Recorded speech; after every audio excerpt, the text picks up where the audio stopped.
Hello and good day to you, Matt Andy here and Talkin really. And if you've not been living under a rock, you may realise that this last week, there's been a furore. That's a long word, I know, but it sums up the way that the establishment, the media, is behaving. And let's face it, they're behaving really badly. Are we surprised? No. Are we shocked? Yes, because there is no need for this. But they're showing that the establishment is scared. I mean, at the moment, the political system is shagged.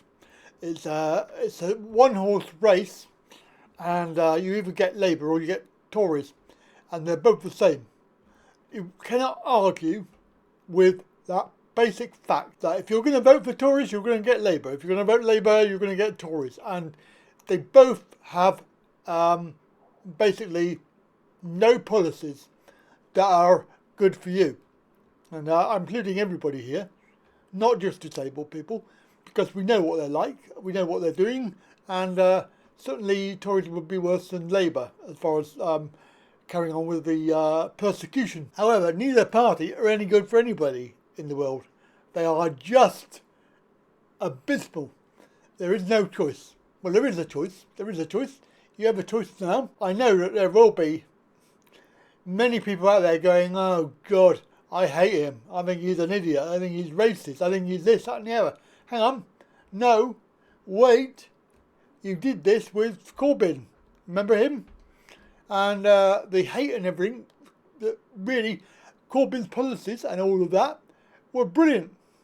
They were very good for disabled people and they were very sensible policies. It's just that nobody saw it coming, that Labour, the Tories won, but Labour were severely defeated. We all know what happened there. It was a bit of fraud, a bit of this, a bit of that, and in my opinion, it was fixed. He should have won it. He should have won it easily, but he didn't. Of course, we ended up with Tories. Farage, they're going the same way. Unfortunately, the MSM are in it to persecute him, to defame him, to slander him, and to really make people think, oh, he's a nasty man. We shouldn't vote for him, because obviously they have the agenda that they don't want the competition. And let's face it, every single policy that he's come out with and mentioned has been a brilliant policy. There are absolutely no policies on that list that I would not agree with. Just going on the policies alone, comparing the policies to everything else that we've got in the world, it all makes perfect sense. Now, love him or hate him, that's entirely your personal choice. But for the country and the sake of the country, we have to remember that the MSM are complete idiots. They are doing this deliberately. They're being paid.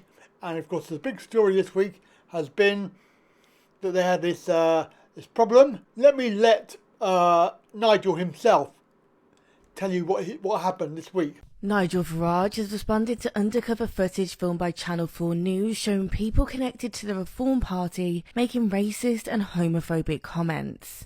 You see that degenerate flag on the front bonnet? What the old Bill doing promoting that? Ordinary folk don't do Westminster speak. Ordinary folk speak in all sorts of terms. You get the odd exception, like Andrew Parker, who turns up and is gratuitously offensive, and that's wrong, and he's gone. These days, almost anything can be written off as racist and homophobic. When I see it, and I see malice, I comment on it. When it's everyday speak, then I accept that not everybody has been to Oxford University. Nobody has fought harder against the far right in British politics than me. I almost single-handedly destroyed the British National Party. I've always said I don't want anyone supporting me. So are you going to get rid of those three individuals? Yes, they're gone. So they are gone from Reform UK, that is it? Their behaviour, their language is unacceptable. What are you... Ironically, I think because we destroyed the BNP, they haven't got the BNP to go to anymore. I think that's the problem. So they come to you as the next... Just as hard left extremists go to the Labour Party. I mean, we've got this on all edges of politics. I mean, even the Labour candidate in this constituency has effectively been rusticated by Keir Starmer because of openly racist comments that he's made. So you do get, right across politics, people saying things they jolly well shouldn't say. If you want to hurt me, really want to hurt me, what you do is set me up with somebody purporting to be on my side that says vile things. And this is happening for one reason and one reason only. We have got an election going on where there is a new party, a new phenomenon, and we want change. Not just a change of management, because that's all Keir Starmer is compared to Rishi Sunak. Nothing will fundamentally change. Our agenda is about fundamental change. And I tell you something, our politicians, media companies, they don't want it. They'll do anything to stop us. Help set up UKIP with one goal, to leave the European Union. Do you know what? We won. We won. So there was no need for the party anymore. I retired. They made a complete, absolute mess of the whole thing. So I relaunched the Brexit Party. We won the European elections. We helped Boris get a massive majority. We won. And now they blowed it again by breaking all their promises. And so I've launched Reform UK, and we have been doing phenomenally well in the polls. We are the talk of the town. We are the conversation at breakfast tables, dinners, wherever it may be. The establishment... Always in a good way, do you think? I think, well, yes, I think very much so. We're going to get a very, very big vote, and who knows, maybe a huge vote. What's your predictions? What do you think you will be getting? I just don't know. But I mean... You said you're going to get very big vote. Well, the latest MRP poll says we're going to get 18 seats. I have no idea. Well, lots of things need changing. Britain's broken. Nothing works are you anymore. going to... is that what you're holding a belief of, that you will run the government? I think over the course of the next 5 years, I can, with a bridgehead established in Parliament, I think I can build a mass movement in this country for real change. So, as you heard from Nigel, it was deliberate. There was a plant in there, and he was paid by the MSM, the mainstream media. And, of course, to confirm that, we have another guy who is also an actor. And he's, let's hear what he has to say. Hi, my name's Will. I'm an actor, and I was one of the actors who actually auditioned for this Nigel Farage stitch-up thing. So if you think it was staged, it absolutely was. It's that Occam's razor thing, isn't it, of the truth always being like the least likely option. I can show you the casting breakdown from Mandy.com, which is a great website that has all the actors on it, me, all of them. The audition process was like super secretive. I had to do like a vetting process, so they called me to vet me, and they were like, "You all right?" And I was like, "Yeah." And that was sort of it. I had to do like voices for the audition. I got to do this voice and then this one as well, which is my rough voice, which might sound exactly the same to you, but to like that's to the untrained ear, you know, that's actually very, very different. You can put it through AI and check if you want to. I actually only found out that I didn't get the job from seeing the video online, which was a bit tough. But fair play to the guy who did get the job. I thought he was very convincing, actually. Yeah, people say that like actors lie for a living, and that's not the case. Actually, acting is about telling the truth, and the truth is, actors are always acting. Like, if you see me filmed saying anything, I've definitely been hired and paid to do that thing, because that's the thing that people don't know about actors. We are like always employed, just always. That's why I'm in this cafe on a Friday afternoon. Of course, the guy himself, who was responsible for the acting and the disgraceful performance, there's a little meme or a little graphic that he's put up there, or somebody's put up, and have a look at that.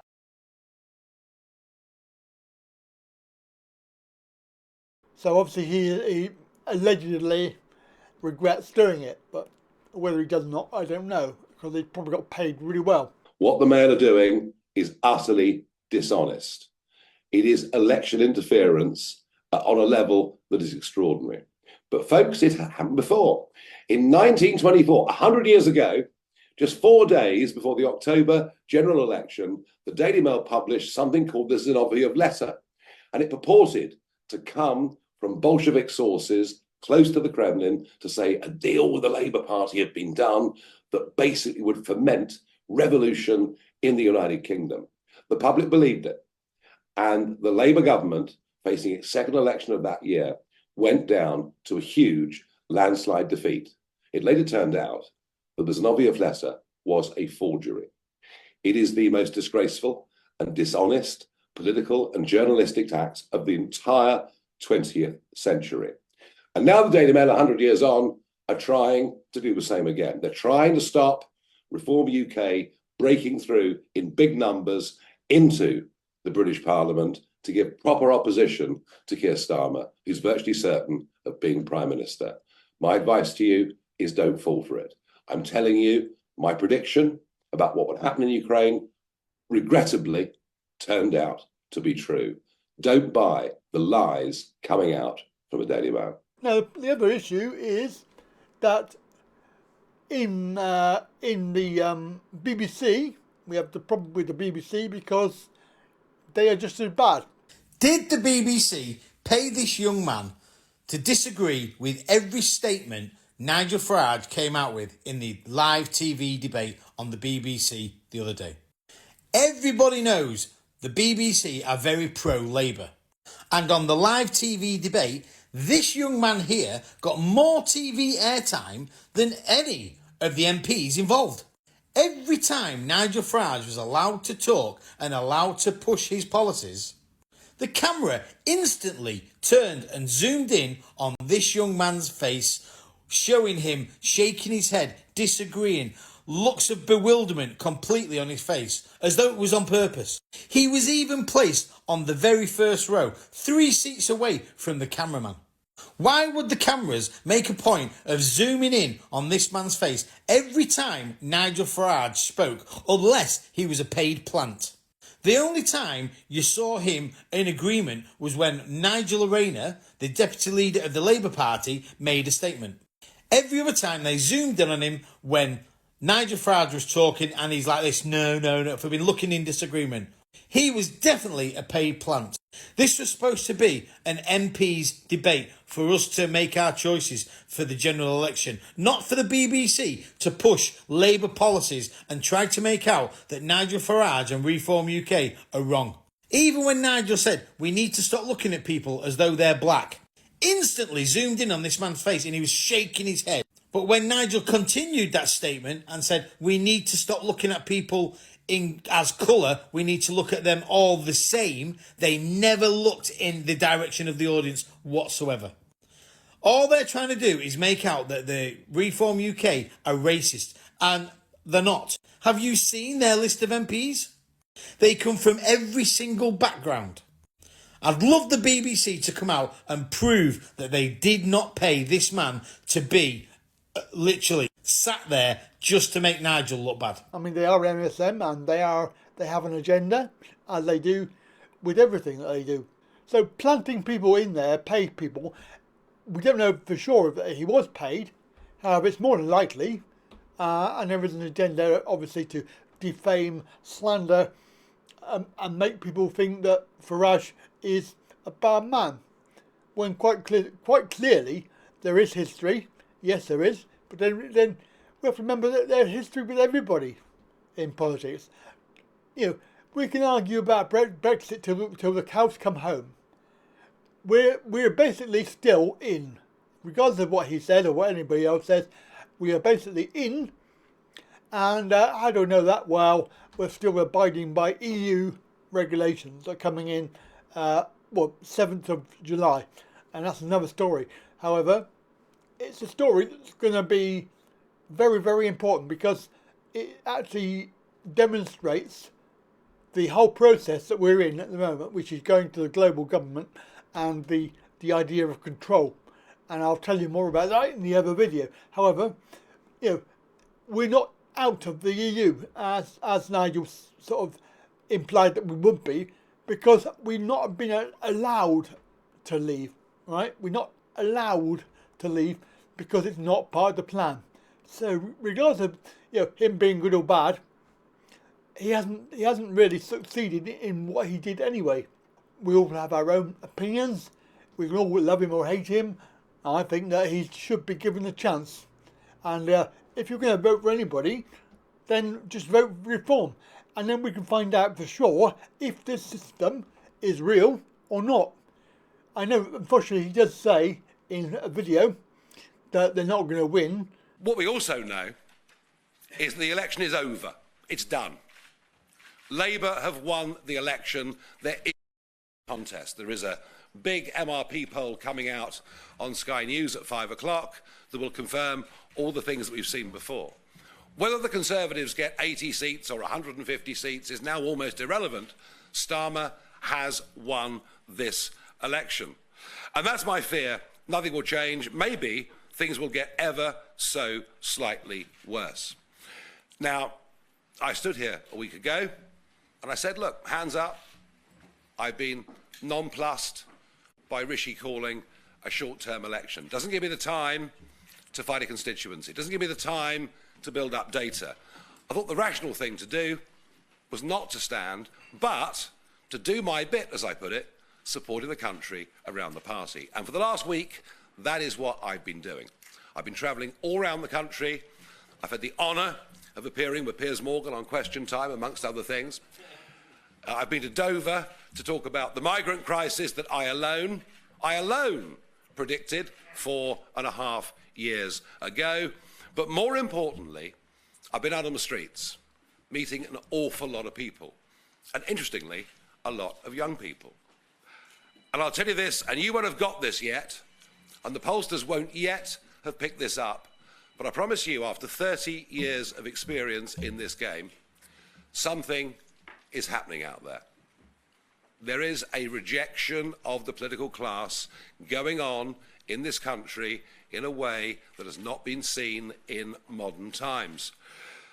But the other thing that really shook me in a way last week were the number of people coming up to me on the street saying, Nigel, why aren't you standing? And I gave my logical, rational reasons for it. But I couldn't help, after each exchange, I simply couldn't help feeling that somehow they felt I was letting them down, that I wasn't standing up for these people. People in their millions who've stood with me, in some cases, for many, many years. Election battles, referendums. And I guess I have been a champion for many of those people. I took the day off yesterday, had a normal day.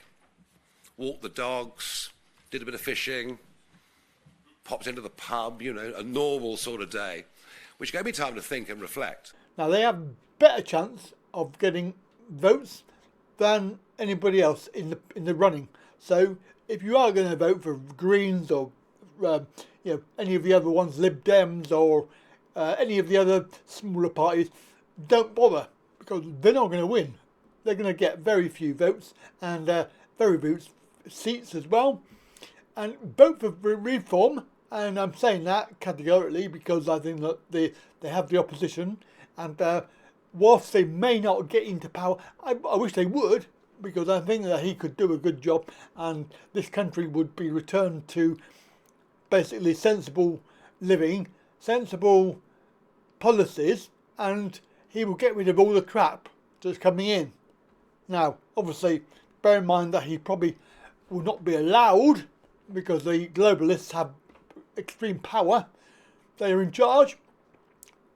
They are setting this agenda, and to let him win and become Prime Minister would be a very big pipe dream. But in the back of my heart, I really do wish he would. I wish he would win, because I can see that he has the country and the people at the very core. He does really care. And certainly for disabled people, it has been said that the policies for benefits, etc., really are targeted at the people that do not work. Final points on benefits. Now, it's quite easy for those in work and working damn hard to say lazy scroungers on benefits. It's the sort of conversation you hear in the pub. But actually, there are a lot of people on benefits who do not want to be on benefits. They want to go back to work. It's a trap, a benefits trap. And that isn't good for people economically, and it certainly isn't good for people psychologically.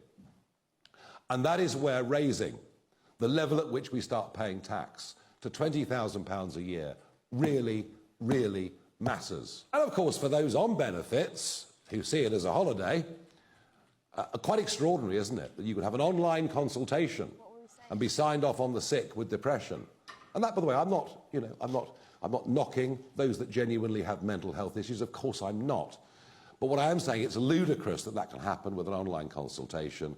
And we want to make it clear that for people that are thought to be fit and able-bodied, once they've had 2 offers of a job, if they don't take one of those jobs, they lose their benefits. Radical in terms of the way we want to change public services. We're radical in terms of the way the education system in this country needs to operate. We're radical in terms of our simplification of the tax system. We're radical in terms of our view on on issues such as the electoral system, the House of Lords, our right to a referendum. And you can be both. You can be traditional and radical at the same time. Because we're proud of who we are, but we feel at the moment politics and government isn't fit for purpose. We want real, genuine change to give us a better, brighter and stronger future. And I promise you all, this is step 1. Our real ambition is the 2029 general election. But this is our first big push. I don't know what you think. I mean, you may have your own opinions. This may be a big hot topic. It certainly will be. I mean, politics, you don't really talk about politics, but on this channel we do. So let's see. By the way, I've already voted because I'm on a postal vote. And of course, we're worried about postal votes as well because, you know, postal votes could go missing. Especially if they find out that you voted for whoever, like for example, Reform, then basically that can go missing. And don't tell me that it doesn't happen, because it does. And we already know that from America. It's quite easy to fix this stuff. It's quite easy to push it through. I mean, to be honest with you, the Corbyn voting thing, that really threw it for me. That was my deciding factor, that I realised that they could do what they like and they could get whoever they like in power, because, you know, voting is something that they let you do, and if it had any sort of influence, they wouldn't let you do it. So really, you know, we are banging up the wrong tree, I think, but we can actually support this guy, and we can make sure that he is the opposition, at least the opposition, even if he doesn't get into power. So, and of course it will be the future as well, because it will build on that. And I think that we should give him a chance to put the money where the mouth is, and put bygones be bygones, and let him go and combat the idiots we have at the moment with Tories and Labour. Anyway, that's my opinion. You've probably got your own, then please do feel free to express it down below. And I'll catch you later. Bye for now.